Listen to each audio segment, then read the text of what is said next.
Welcome, everyone, to this week's podcast, Culture by Design. Today, we have a very special guest. You'll notice that the voice at the beginning of this podcast is different from the one you normally hear. I'm Junior.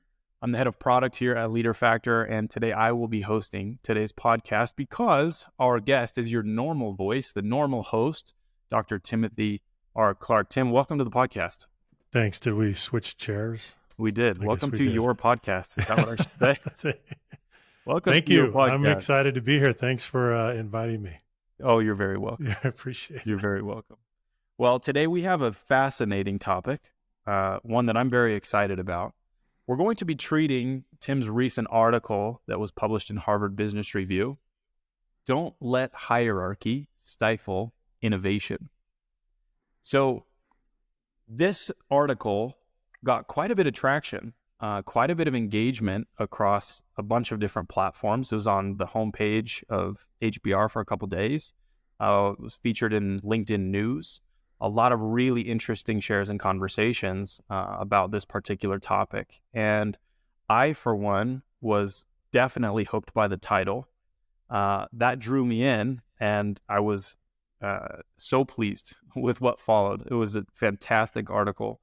So first of all, thanks for writing that, Tim. And we're going to be talking about the premise of the article, some of the assumptions, and we're going to be talking about the article in a way that you can't inside the article, because this is a little bit longer form. You can't say everything that you could say or that you might want to say in an article. Yeah, I think, what did we get? We had like 1,200 words or something. So Yeah. we're constrained. And Yeah. so now we're liberated. So I'm excited. We can talk a lot more about this, go into more depth. Yeah. One of the things that I find, and this is true of a lot of your writing, Tim, from my own perspective, is that you are very talented, skilled at synthesis and about trimming the fat. And what happens when you're good at that is that each sentence packs a punch. That has some liability to it, because you can very easily skim over things that are very, very important and require a lot of attention.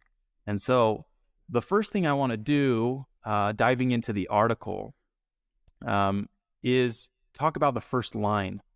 And in that first line, I'll read the first line and then ask you a few questions.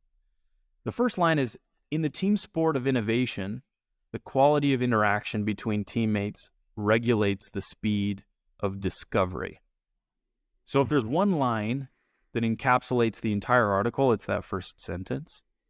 And so before we dive into some of the assumptions in that first line, tell us why you wrote the article. Let's back up. Yeah. Talk to me about the motivation. The motivation is the persistent pattern that hierarchy gets in the way. Hierarchy is a stumbling block. Hierarchy is an obstacle. It gets in the way of innovation. So let's go back to the first line. The first line is the premise. The quality of interaction regulates the speed of discovery. Now, let's zoom out a little bit and give you a different framework, a bigger macro level framework. In organizations, we only do two things. We do execution and we do innovation. Execution means we deliver value today based on what? The current operating model, the strategy of the organization, the way the organization is set up, the resources, everything. We deliver value today. That's execution. Innovation is delivering value tomorrow, but how are we going to do that? We don't know. We got to figure that out. So we have execution, we have innovation. If you're a manager, if you're a leader in an organization, which one are you responsible for? The answer is yes.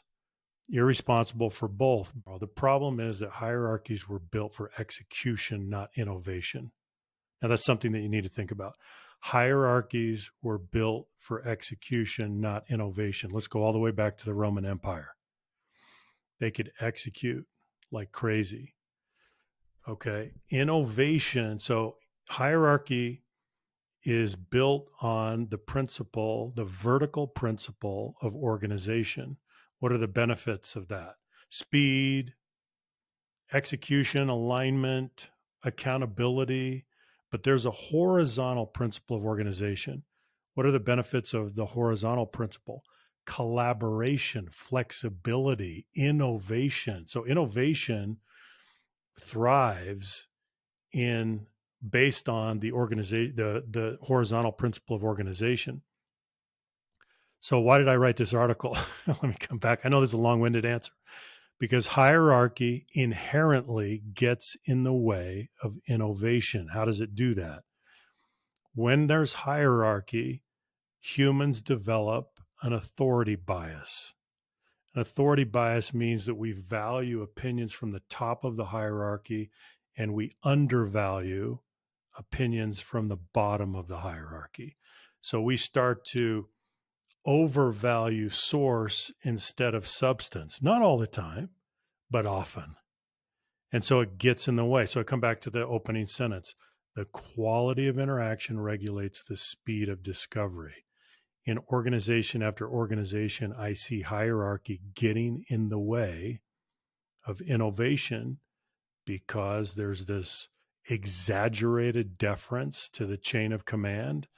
And we have this authority bias, and we can't really get in there and debate issues on their merits the way we need to. That's a long answer, Junior. Sorry. No, it's fantastic. I have strong feelings about this. Oh, I'm so glad. It needs to be talked about. Would you say that the problem is exacerbated the more layers you have in a hierarchy? No question. Yeah, because there's just more complexity. There are more divisions. Now we need the division of labor. We need clear roles and responsibilities to get our work done. But when it comes to innovation, we need to be agnostic about where ideas or suggestions or opinions or points of view come from. Who cares? Let me give you an example. So in college, I played Division I football. Division I football is, as an institution, is hierarchical, extremely rigidly hierarchical. So for 4 years, I'm playing. I have coaches, I have teammates. But do you know what the experience was? It was me being told what to do. Do you think in 4 years a coach asked my opinion? They don't ask your opinion about anything. They just tell you what to do. That is the deep socialization, and that is the coaching pattern. That's all about execution. Do you think that a player has the ability to increase his football IQ and actually contribute meaningfully in terms of strategy, in terms of innovation? Yes. Are we ever given the opportunity? No. Division I major college football is an anachronism. It's the Roman Empire. You are only told what to do. I live that for several years. That is the reality. For execution, that might work fine. Okay, but what if you're behind in a game and you have to make adjustments? Okay. Now the coaches, they tell you what to do, but do you think that you could give some input on that? Do you think that you're becoming familiar with schemes? Do you think you're becoming familiar with tendencies?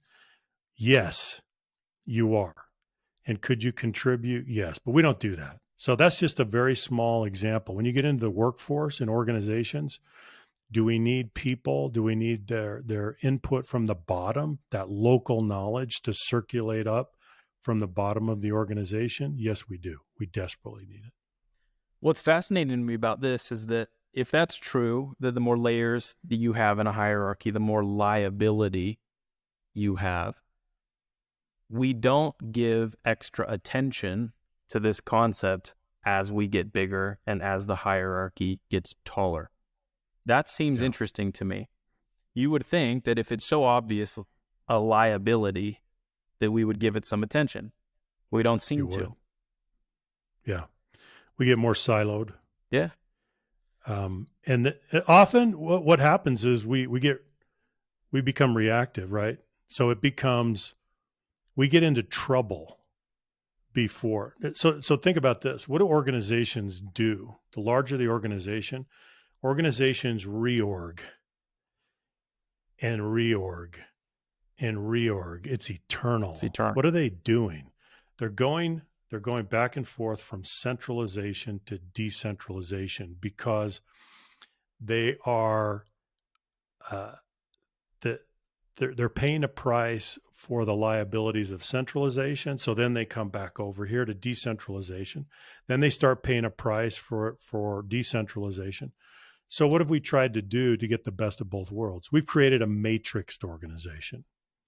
And I think there are some benefits associated with that. Dual reporting responsibilities, trying to be more cross-functional, trying to encourage the lateral and the cross-functional and the divergent thinking and the multidisciplinary thinking that leads to synthesis, that leads to innovation. That's what we've tried to do. But isn't it funny how we chronically reorg? Don't you get a kick out of that? Oh, I do. It's amazing. It seems that almost every organization I speak to of any substantial size is in reorg. That's right.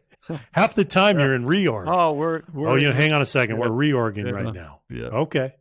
So if we're talking about the quality of interaction, we're talking about the liability that comes with hierarchy. Whose job is this? Who fixes this? Who takes responsibility for this? Well, it's the senior leadership's responsibility ultimately.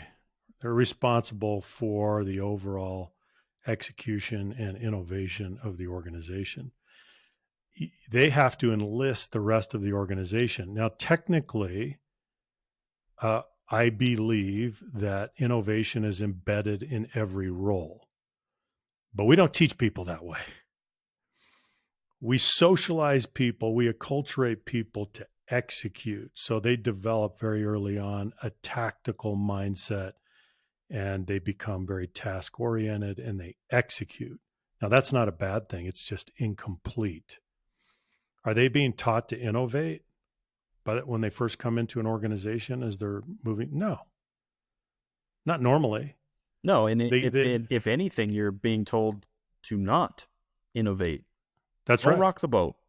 No, don't rock the boat. Don't do it, because execution is about reducing variance. No. Innovation is about introducing variance. Don't do that.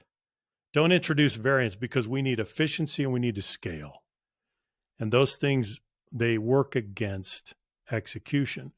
And yet, but let's go back, but let's not talk about just the employees. Let's go back to the managers. Do the managers know how to manage innovation? No, most don't. They know how to manage execution. Do we teach our managers how to manage innovation? Most of the time we do not. They are taught to manage execution. They don't know how to manage innovation. In some cases they do, but that's the exception. So we're teaching leadership encompasses both companion disciplines, execution and innovation. But in most organizations, we only teach them half of their job. Isn't that ironic? It is. So let's talk about innovation for a minute. Well, the first assumption that you make in the first line, it's in the first 4 words, in the team sport of innovation. Mm-hmm. So you're assuming that innovation is a team sport. Tell me more about that. Well, innovation is usually accomplished through what we call combination or recombination. That means we are combining things, we are connecting things, we are synthesizing things. It's like peanut butter and chocolate. They come together. It's a beautiful thing. I don't know who invented it, but I want to meet that person. Me too. So this is the nature of innovation. We come together, we connect, we share, we synthesize. Therefore, it becomes a team sport. You may be the world's foremost expert in your domain of expertise. Great. But an innovation will almost always spill over beyond the boundaries of what you know and can do. And so it becomes a collaborative enterprise. It becomes a team sport. You're not going to do it by yourself. There are times when someone has a light bulb moment of lone genius and they're in a corner all by themselves and it's eureka. Okay, great. That's the exception, And right? often there was a lot of recombination and collaboration that led to that anyway. And what I've That's found right. is that Oh, as you yeah. dissect those moments of lone genius, there are a lot They're of not people really. behind Yeah. that light bulb. And Yeah. Yeah. speaking of light bulbs, Thomas Edison is a fantastic example. I remember the first time I learned about his lab and Hmm. the number of people and the amount of collaboration that went into some of these things. Because at the beginning, I'm like, oh, phonograph, light bulb, it's just Thomas. No. Yeah. He's in there. He's in there doing his thing, Yeah, by right? himself, By late himself, at night. not remotely. Yeah. That's not how it works. No, it's not It's just not how it works. possible. Very Yeah. unusual. Very unusual. Yeah. Okay. So it's a social process. So Innovation almost always is a social process. That's why the quality of the interaction regulates the speed of discovery. okay. So second assumption, quality of interaction. You keep saying Mhm. that you Yep. you're assuming that interactions have an element of quality. This may seem Yes. obvious, but do you believe that there's this spectrum of quality regarding interaction? Yes. When I say quality, I mean they're unencumbered. They're not impeded with. So what are the things that get in the way? Fear, right? The anxiety, the inhibition, all these things that hierarchy can impose on that interaction, the quality of that interaction. If the boss pushes the fear button, what am I going to do? Well, I might withdraw altogether. I might retreat. But even if I do engage, I'm going to be very careful about doing it. It's going to be guarded. I'm going to massively filter what I'm doing because I'm in the mode of surviving, of self-preservation. So yeah, quality of interaction, how free flowing, how energetic, how candid.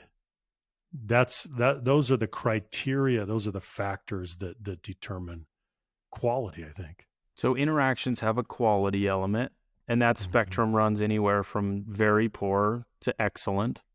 Yeah. The next thing that you mention is that the quality of interaction is between teammates. And I find that word particularly interesting when we're on this topic. Teammates implies a whole bunch of things. It implies that we have the same goal. I think that's interesting. Teammates implies that we're on the same team. Again, it might seem basic, Mhm. but the word teammate seems fairly intentional to me in that first sentence. So teammates. Help me Yeah. understand what you think when you hear teammate. Why did you use that word? Because we're trying to take out power distance. We're trying to remove distinctions based on rank and status because that doesn't help. So you would use We're that trying to word, innovate. regardless of who's in the Yes. hierarchy. Yeah. Yeah. Teammate. Teammates. Yeah. I like that. Now, if you happen to be the boss, congratulations. But should we award you a special premium for your opinions because you're the boss? That's ridiculous, right? We're going to debate issues on their merits. And and as the boss, that's fantastic. You may have the decision-making power at the end of the day. That's great. But do we have participation rights here? So, yeah, teammates implies that we are agnostic to title and position and authority. We're removing power distance that comes from rank and status, which gets in the way, gets in the way. It constantly gets in the way. One of the things that struck me as I was reading the article is that a lot of these principles seem straightforward. It seems unlikely that anyone would disagree with them at face Hmm. value. And yet we do what we do. And yet we Yeah. do these things in organizations all the time. that we probably shouldn't do, and yet we do them. And we do them that way for a reason. There are reasons we do all of these things. And that's Yeah. part of what I find so fascinating about this is we don't use teammates, or at least we don't treat each other that way in some sense, especially inside the hierarchy. We don't think of interactions as having a quality element, not day to day. We don't think of innovation as a team sport all the time. It's aligned around execution, as you've said.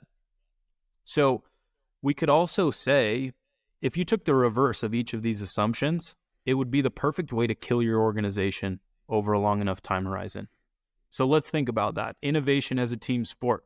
We flip that. We say innovation as a solo sport. If you treat your organization that way, you're done over a long enough time horizon. If you assume that interactions don't have a quality element, you're toast. Yeah. If you Or you say that innovation is a product of hierarchy, right? yeah, Well, so it could be isolation, or okay, you do it by yourself, an individual sport, not a team sport, or maybe it's in the context of a hierarchy. Good luck. good luck. Yeah. And if you don't believe that you're really on the same team and that you don't Hmm. have the same goal, good luck. Well, the Yeah. last assumption I want to treat here is that the speed of discovery is important. So there's discovery and there's speed to discovery. You Yeah. must think that this is important. Otherwise, you wouldn't have said anything. Yeah, that's right. Because competitive advantage by its very nature is perishable. It's not permanent. We don't know how long it's going to last, but we know it's melting. It's like a piece of ice. It's melting. The only question is, what is the rate of the melt? Now, the other thing we know is that in this very highly hyper competitive, very dynamic environment that we're working in today, the average span of competitive advantage is shorter. It's growing shorter on average. On average, it's shorter. And so then whatever whatever the sources of your competitive advantage are today, they're melting. So ultimately then the source of your sustainable competitive advantage is what? It's your people, and it's their ability to work together to innovate. So it comes back to people and the quality of their interaction. One of the things that I think about as I hear you say that is that if you want any sort of predictable innovation, that it has to be part of a system. And it has to be part of a system that incorporates these values. Otherwise, what has to be true? You're relying on lone genius. That's what you're relying Or, on, yeah, or you're relying on, or the people at the top of the hierarchy. right? But they're going to be pretty lonely up at the top. Yeah, well, here's what's going to happen. They will become willfully blind because they're not circulating local knowledge to the top of the organization. And so ultimately they will die of self-inflicted wounds. They will lose their adaptive capacity as an organization. And if you look at organizations that die, many big, wonderfully successful, at least at one point, companies, they die. And they were filled with large numbers of highly intelligent people, and they died. Why did they die? Because they couldn't do this. They got in their own way. That's what happened.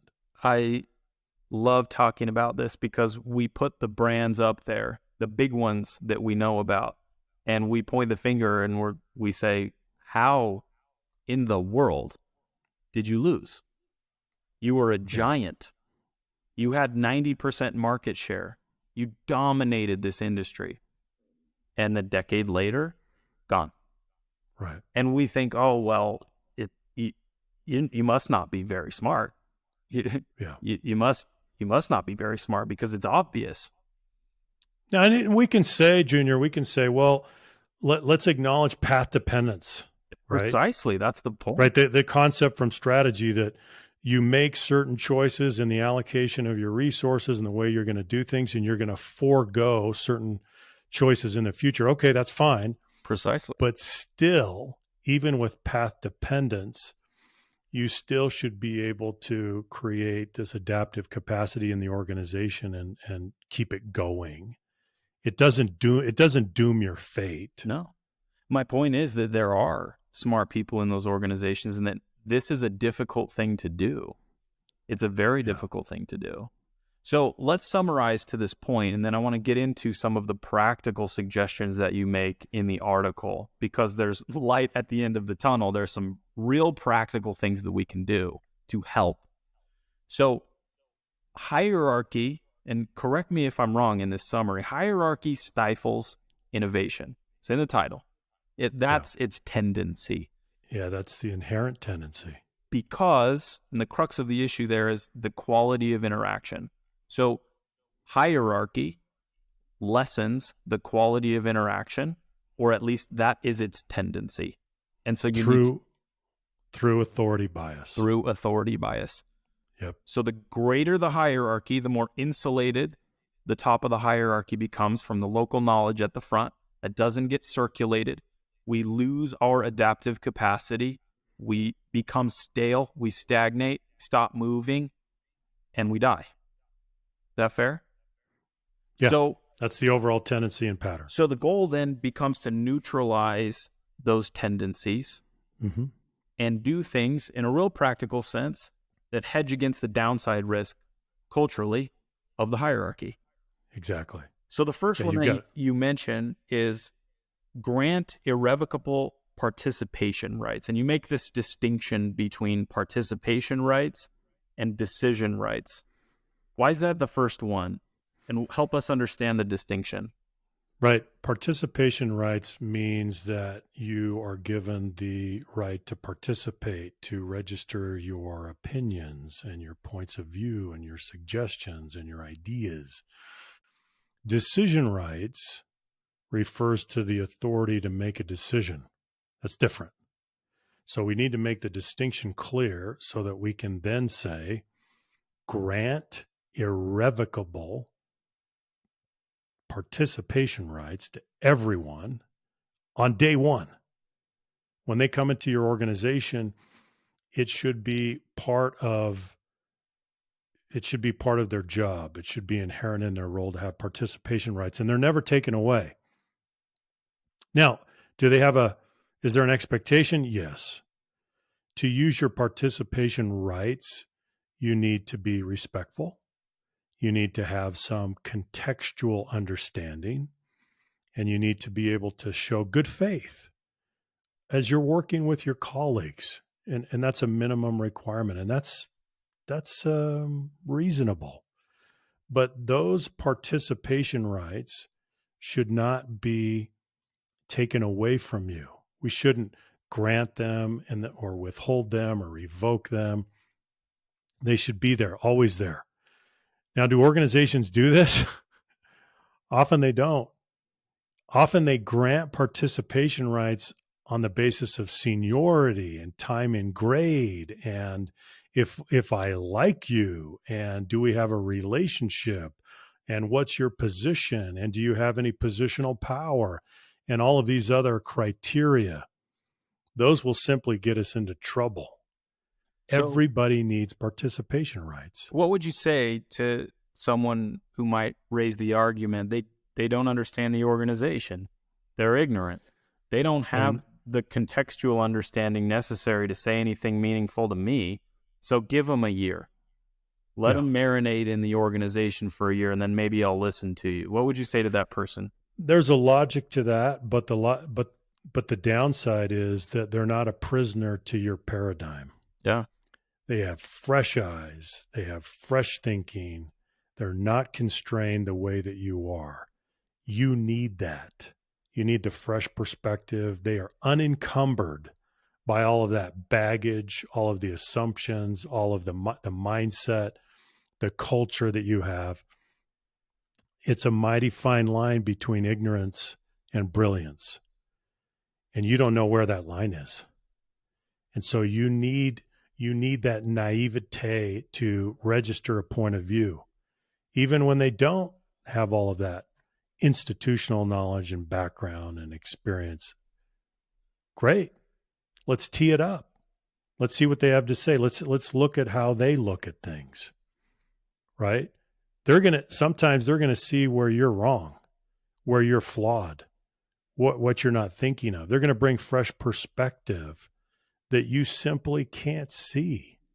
So they need their participation rights, and you need them to exercise their participation rights so that they can keep you safe. So, as a leader, I have a new team member.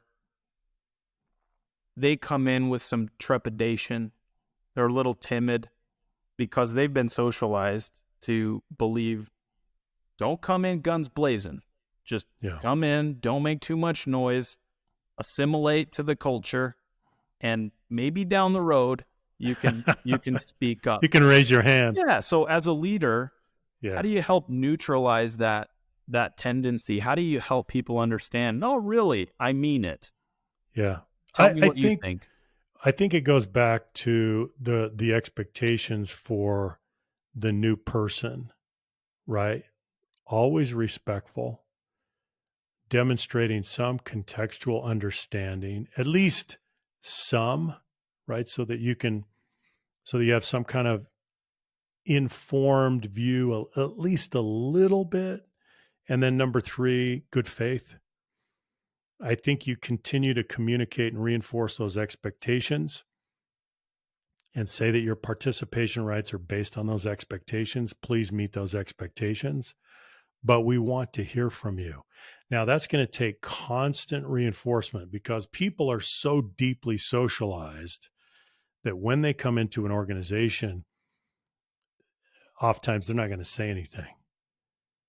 And because they've been in other organizations where socioculturally they were not given participation rights for a year or 2 or whatever it was, or based on their position, or based on their relationship, or based on other perhaps even arbitrary factors. They've been there, right? They've experienced that. So they come in and they're skittish, they're gun shy, they're not going to jump in.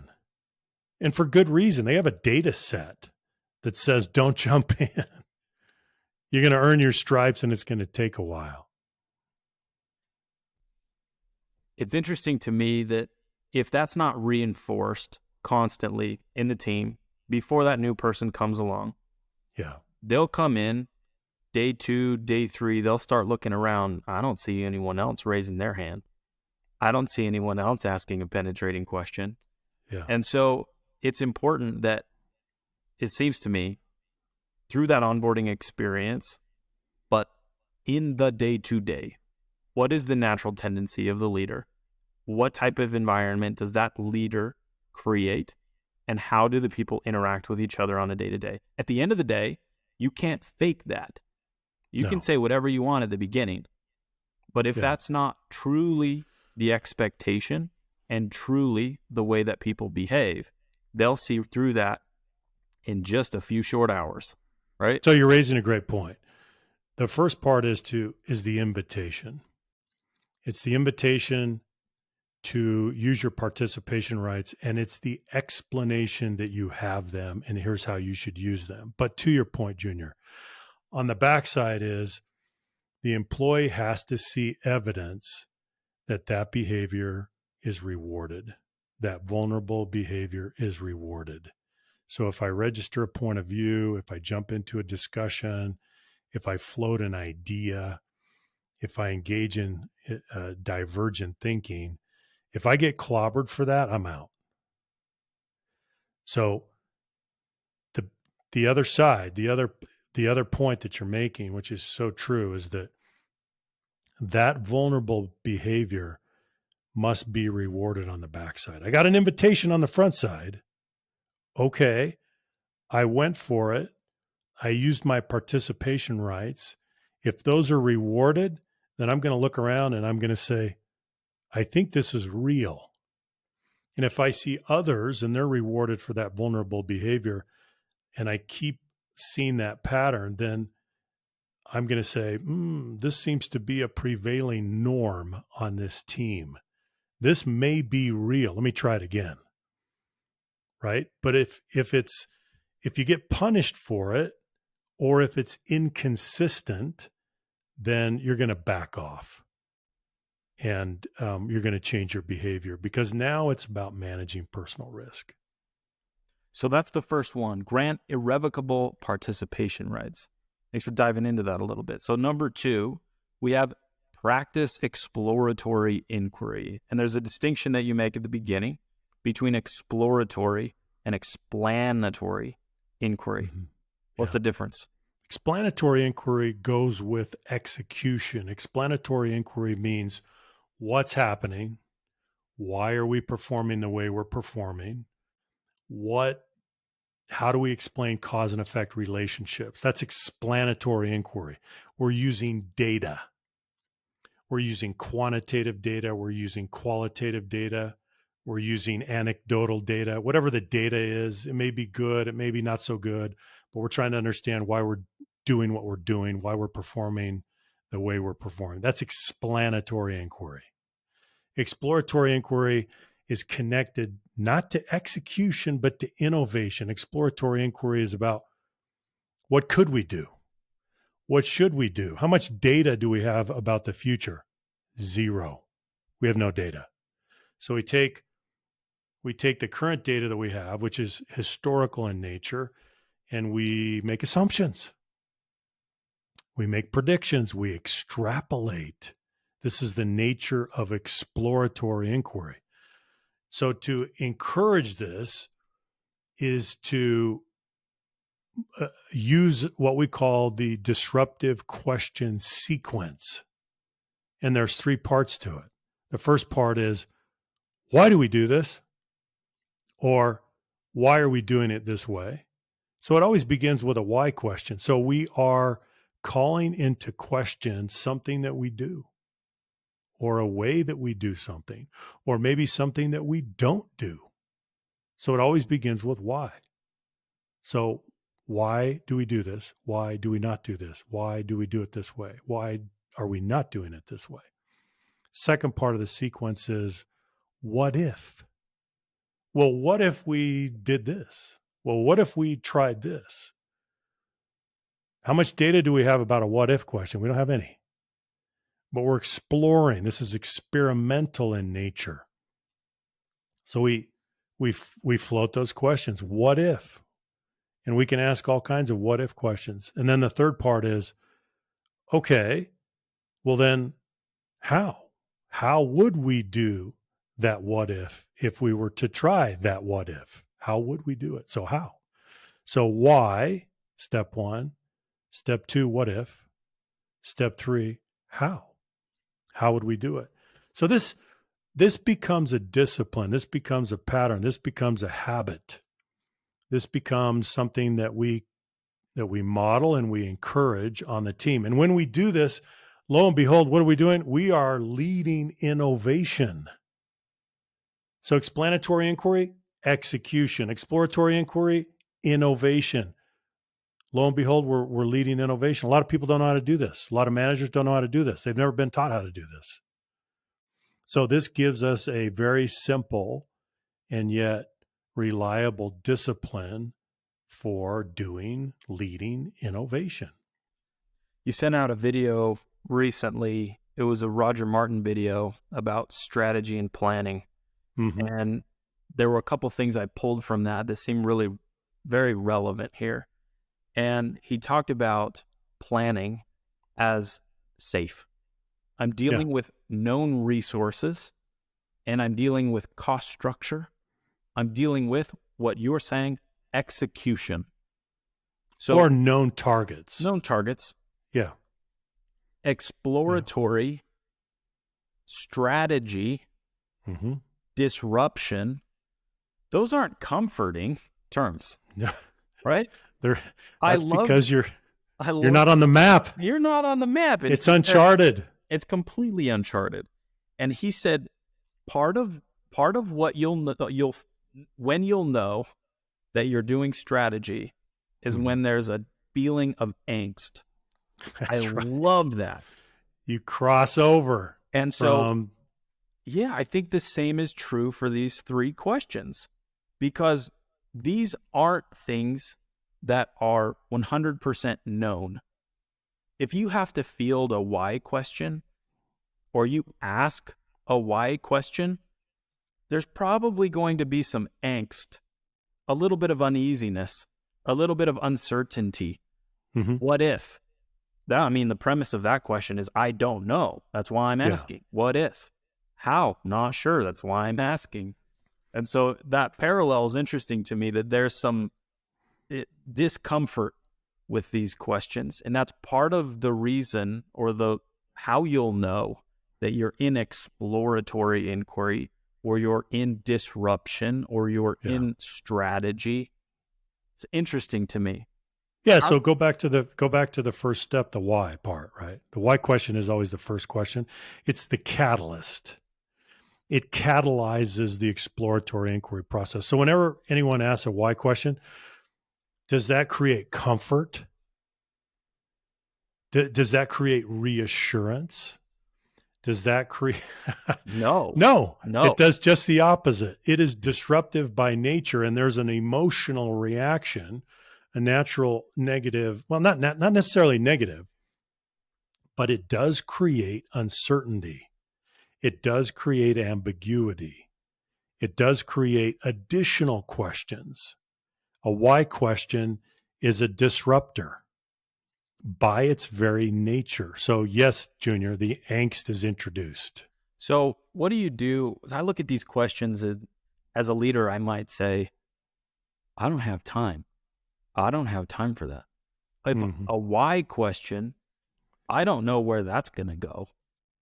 I don't know where the what if question's going to go. I don't know where the how's going to go. And it may lead Yeah, to a discussion that I'm not prepared to have. I don't have all the answers. There are important things that we need to take care of. So you can see why people would lean sure. toward Yeah. execution. So as a leader, how do you overcome that friction to get into this phase of asking exploratory questions and doing real exploration? Because you have goals, you have you execute for a reason. Yeah. Well, you got to build it in. And what do most people say? Hey, I don't have time for that. I have a business to run. Thank you very much. I have a business to run. And I understand that, but you've got to incorporate innovation into what you do, because your job is execution and innovation. And so you've got to set some time aside. You've got to structure it. You've got to put it into the schedule. Otherwise, if you don't, then when do you expect people to do innovation? Is it all ad hoc? Is it all haphazard? Is it all one off? Yes. There's no other choice. You're leaving people no other choice. Or maybe we just don't do it at all. And we're running a breakdown maintenance system, break fix. We wait until, or the gradual erosion of competitive advantage, which is happening anyway. So, are we going to? So it comes back to the fundamental question: are we going to do innovation deliberately, intentionally? Are we going to build it in? Yes, execution consumes most of our time, but if we don't build in some time for innovation, we're going to pay a price Yeah. sooner or later. It's Sooner or going to later, happen. you won't have a business to run. That's right. Yeah. That's right. The amortization schedule is on your business, Yep. and the ice is melting, Yep. and you are losing your competitive advantage little by little. We all are. Yeah. So, what do you want to do? I think we have to acknowledge just how difficult it is to make space for that sometimes, It is. because We do. it's nice to share these principles, these tools. I think we would be remiss to not acknowledge it's difficult to make space Yeah, for it. And that's why people don't do it. that's There's exactly a right. reason why things are the way they are. Yeah. And you I mean, have to execution. really, I was just going to say, Junior, execution is a vortex that sucks you in, and it's so powerful. And unless you are very deliberate in saying, we're going to make some space and room for this, it's going to close in around you. I agree with you. We have to acknowledge how hard it is. So it's safe to say that it won't happen by itself, the I don't exploration. think so. I don't think it self-executes. No. No, the So innovation. it must be true then that you have to approach it with some real energy, some real attention, right? Yeah. I love the word deliberate that you use frequently about the way that we need to do these things. If it's not deliberate, it in all likelihood is not going to happen and will lead to your eventual demise, the Yeah. lack of a business to run, That's right? right. Okay. Yeah. So practice exploratory inquiry with those 3 questions. The last one, normalize constructive dissent. This may be my favorite. Normalize constructive dissent. So dissent, let's break this down. What is dissent? Dissent is challenging the status quo. And what's constructive dissent? Doing it with the right motive, with the right intent to try to make things better. Right. So I often point out the difference. What's the difference between an agitator and an innovator? It's the intent behind the dissent. So if it's good faith, if you're trying to make things better, then that's constructive dissent. And you need that. It's not a matter of just tolerating constructive dissent. You need to welcome it, encourage it, and reward it. It's vital. That dissent is your raw material for innovation. An echo chamber is your enemy. You don't need an echo chamber. What's that going to do? It would make me The homo- comfortable. I want. Yeah, I, it's going to stroke your ego. I mean, that's great, but the homogenization of thought is the enemy. You don't need that. You need people that are helping you by challenging you. That's how they help, but with good faith and respect and contextual understanding. So let's normalize. go at it. So we Normalize. want to normalize. Let's normalize. Yeah. Normalize means that we do it on a regular basis. It becomes accepted. It becomes a norm. It becomes a pattern of behavior on the team. So That's think what we about need. that. Normalize constructive dissent. It's 3 words, very easy to gloss over.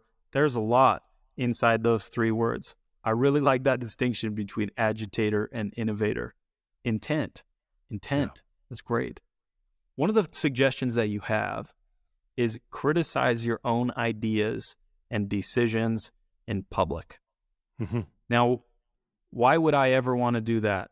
I'm a competent person. I want people to understand that I'm skilled. I should be here. I make good choices. Why would I ever poke a hole in that? If you subscribe to the imperial model of leadership, you're not going to do this because you're the oracle.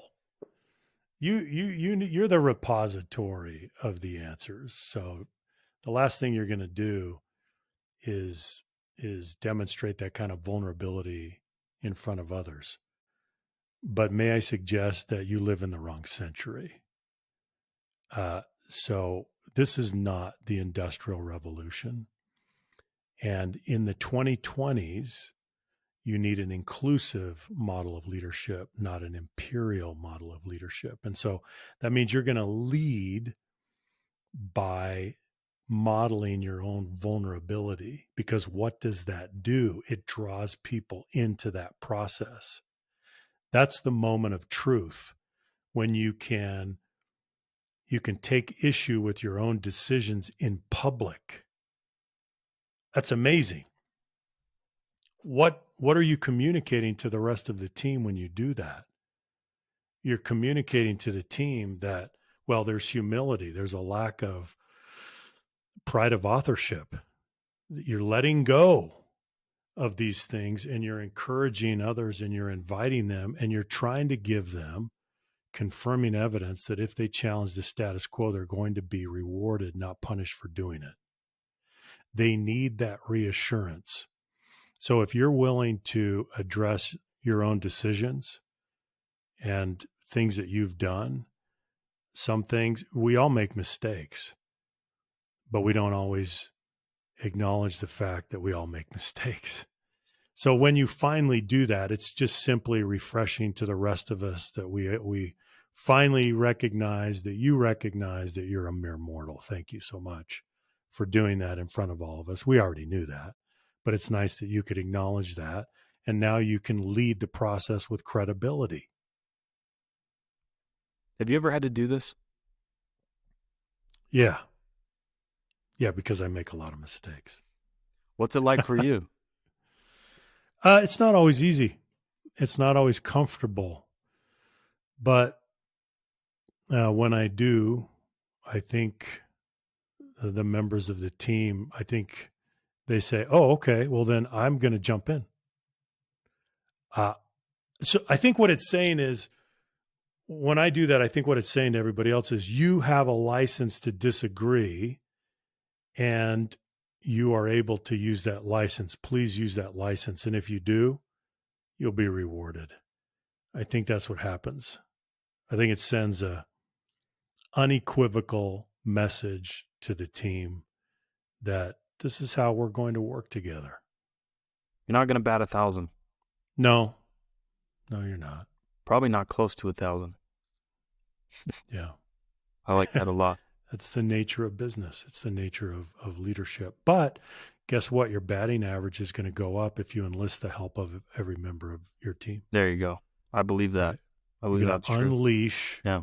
Unleash the power of that team, the collective intelligence, the intellectual horsepower, the commitment of the team. And if you do that, a lot of these decisions become communal decisions, and you're distributing that accountability as well. Now, there will be times, right, that you'll make a decision, it's on you. Yeah. But if you distribute that, I think you have a lot of insurance. You have a lot of heads, right, thinking about an issue. I think so. Now, let's not go too far, though. Let's not misunderstand. We're not suggesting that we're all going to a consensus decision-making model. That's not what we're saying. Okay. There are three kinds of decision-making models in organizations. One is unilateral. That means I'm going to make the call, and regardless, I'm not even going to solicit feedback. I'm just going to make the call. I'm going to fly solo. Extremely dangerous. Don't ever use that model. At the opposite end of the spectrum is the consensus model, where everyone has a vote. Also a disaster in almost every setting, except maybe a few. Why? Because it is painstakingly slow, inefficient. It goes on forever, right? So we can't afford that in most cases. And so in the middle is a consultative decision-making model where everyone uses their participation rights, but an individual or a subset of the team has the decision-making authority, and that is clear. That's where 99% of business decisions are made based on that model, and that's appropriate. That is as it should be. But that needs to be clarified, right? I appreciate that clarification, because the 1% exists and we need to make space for that. There are times of emergency and there are times where you can't get something wrong, right? That's or right. you want to hedge against that as much as possible. You walk in through a one-way door and you want as much information as you can get. Yeah. I appreciate that.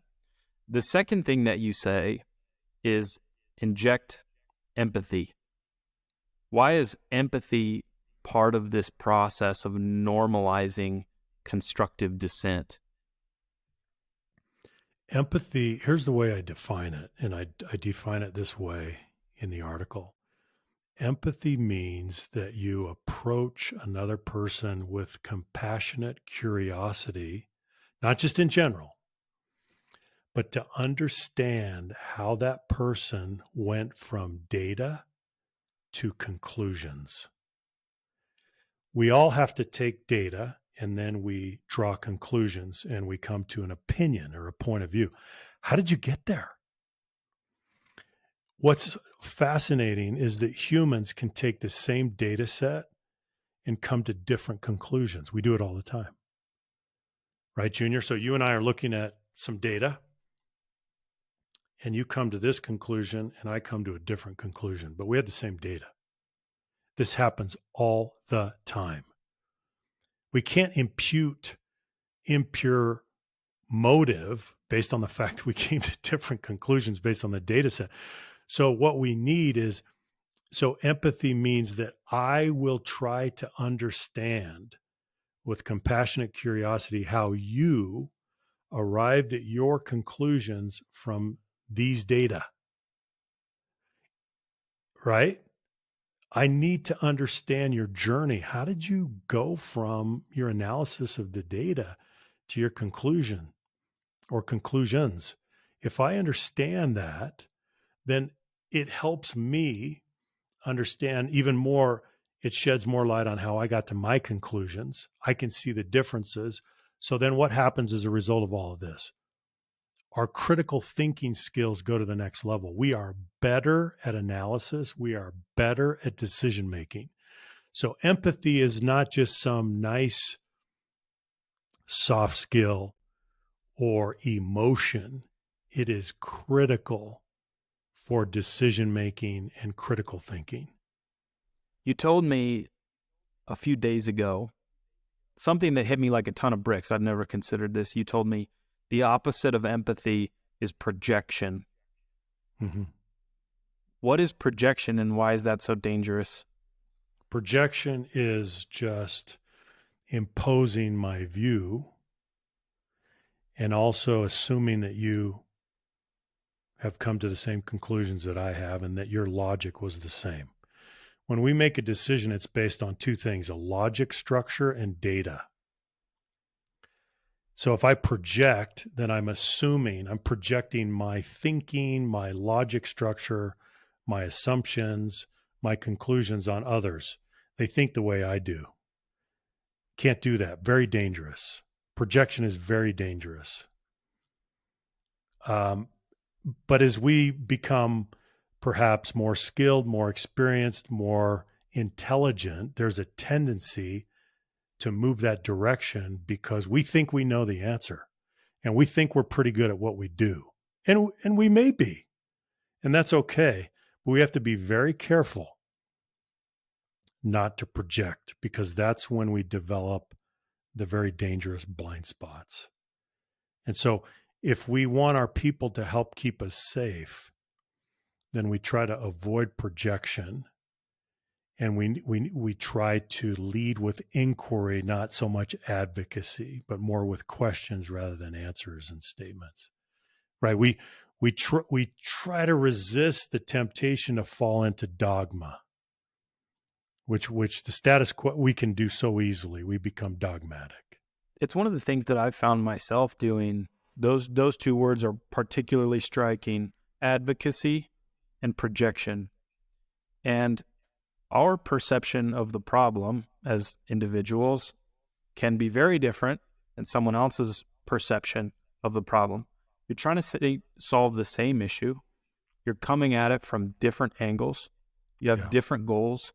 And every experience you've had prior to trying to solve that problem together has been different. So no wonder. No wonder. Yeah. And that's the whole point and the beauty in approaching that with empathy is, you know something I don't, inevitably, and it will probably help us solve this problem. And if we both come to the table with that paradigm, we're going to come up with a better solution to most things. I think you do that again and again and again and again, and the team starts to do that together. What a beautiful thing that can be.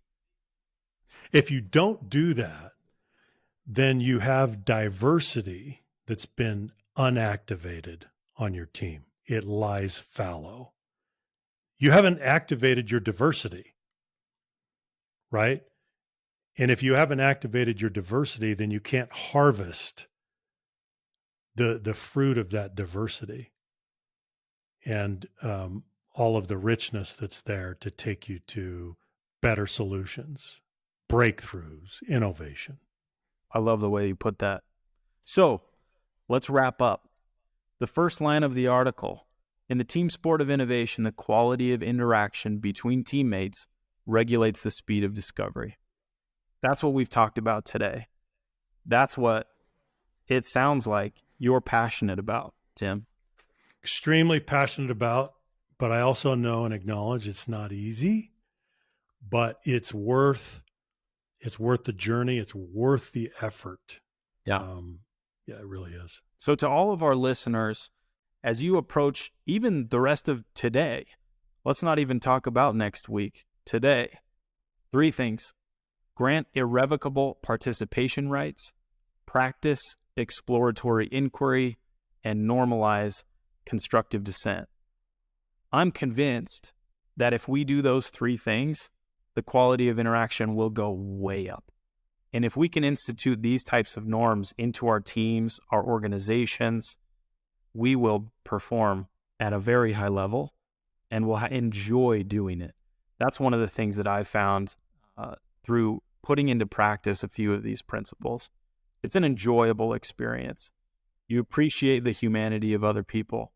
You appreciate the differences, and you generate better outcomes. It's all around better.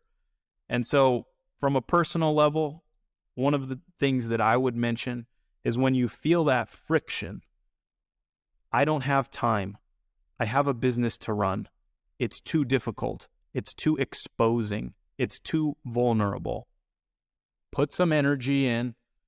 Take that extra step that you normally may not, and do those 3 things.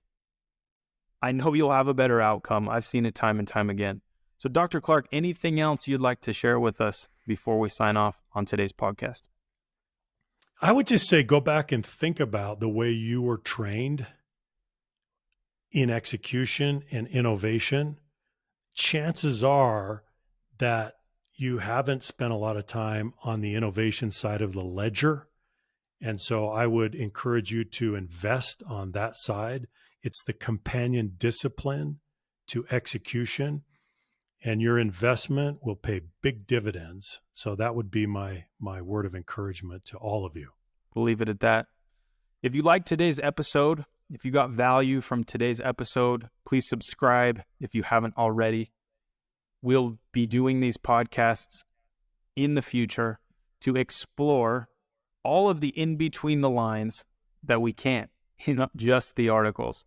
So Dr. Clark, thank you for your time today. Listeners, thank you for your attention. We appreciate the fact that you'd spend time with us today. Best wishes, everyone. Have a wonderful day, and we'll see you next time. Thanks, Junior.